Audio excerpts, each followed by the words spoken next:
बिस्मिल्लाहिर्रहमानिर्रहीम। अस्सलाम वालेकुम दोस्तों, आया उस्ताद अब्दुल गफ़ार। तव्हां ॾिसी रहा मुझो यूट्यूब चैनल। दोस्तों एक नए वीडियो से गॾु तव्हांजे खिदमत में। दोस्तों अॼु सबक 6 पढ़ंदासीं दर्जे 5 मां, जंहिंजो उन्वान आहे आकाश मंडल। तव्हां दोस्तनि खे गुज़ारिश आहे जेकॾहिं चैनल ते नवां आहियो, चैनल खे सब्सक्राइब, वीडियो खे लाइक शेयर ऐं पंहिंजी क़ीमती राय खां असांखे ज़रूरु आगाह कंदा। हलूं था सबक जी तरफ़।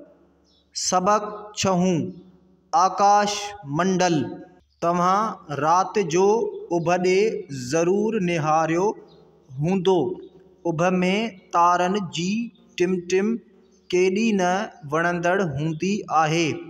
ऊंदाही रात में त उभ ते टिमकंदड़ तारनि जो नज़ारो दिलि खे अञा बि वधीक लुभाईंदड़ ऐं मोहींदड़ लॻंदो आहे।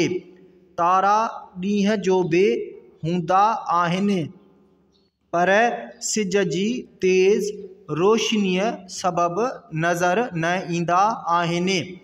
राति जो उभ ते तारनि जी पखिड़ियल निखटनि वारी मांडाण खे आकाश मंडल चइजे थो। तारा अहिड़ियूं काइनाती ऐं कुदरती शयूं आहिनि जेकी गर्मी, रोशनी ऐं किरणा पैदा कनि थियूं। सिज बि हिकु तारो आहे। सिज ऐं उन जी चौधारी गर्दिश कंदड़ शयुनि खे शमसी निज़ाम चइबो आहे। हिन शमसी निज़ाम में ग्रह ऐं उपग्रह अची वञनि था। तारे खे पंहिंजी रोशनी हूंदी आहे, पर ग्रह या उपग्रह खे पंहिंजी रोशनी न हूंदी आहे। नंढा वॾा ग्रह सिज जी चौधारी गर्दिश कंदा आहिनि। उपग्रह वरी ग्रह जे चौधारी चक्कर लॻाईंदा आहिनि। असांजी धरती बि हिकु ग्रह आहे ऐं चंड असांजी धरतीअ जो हिकु उपग्रह आहे, जेको असांजी धरतीअ जे चौधारी फिरे थो। अॻ में मुख्य 9 ग्रह ॼाणाया वेंदा हुआ, पर 2006 ईस्वीअ खां पोइ नई तहक़ीक़ मूजिबि 8 वॾा ग्रह ज़मीन, मरीख़, उतारद, ज़हरा, मिश्तरी, ज़हल, यूरेनस ऐं नेपच्यून आहिनि।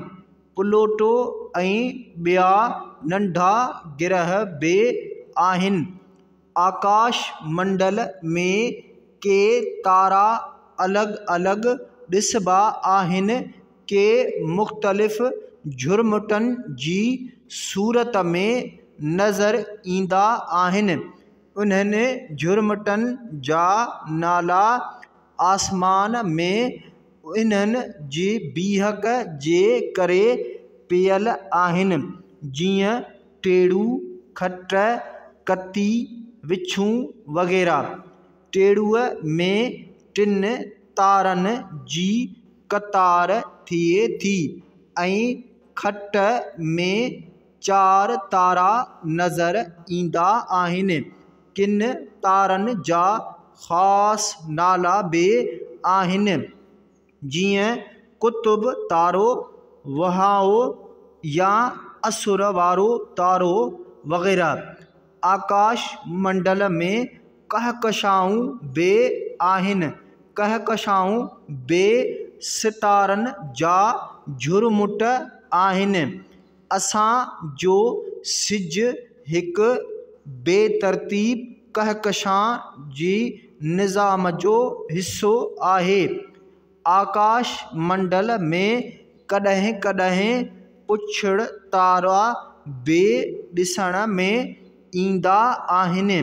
पुछड़ तारा जीअं ई सिज जे वेझो ईंदा आहिनि त सिज जी गर्मीअ ते उन्हनि जा बर्फ़ानी तह रिझणु शुरू थींदा आहिनि ऐं उन्हनि मां ख़ारिज थींदड़ दूंहें जहिड़ी वॾी अछी शइ पुछ वांगुरु नज़र ईंदी आहे। मथे ॼाणायल समूरियूं ॻाल्हियूं निज़ाम शमसी ऐं आकाश मंडल जो हिसो आहिनि।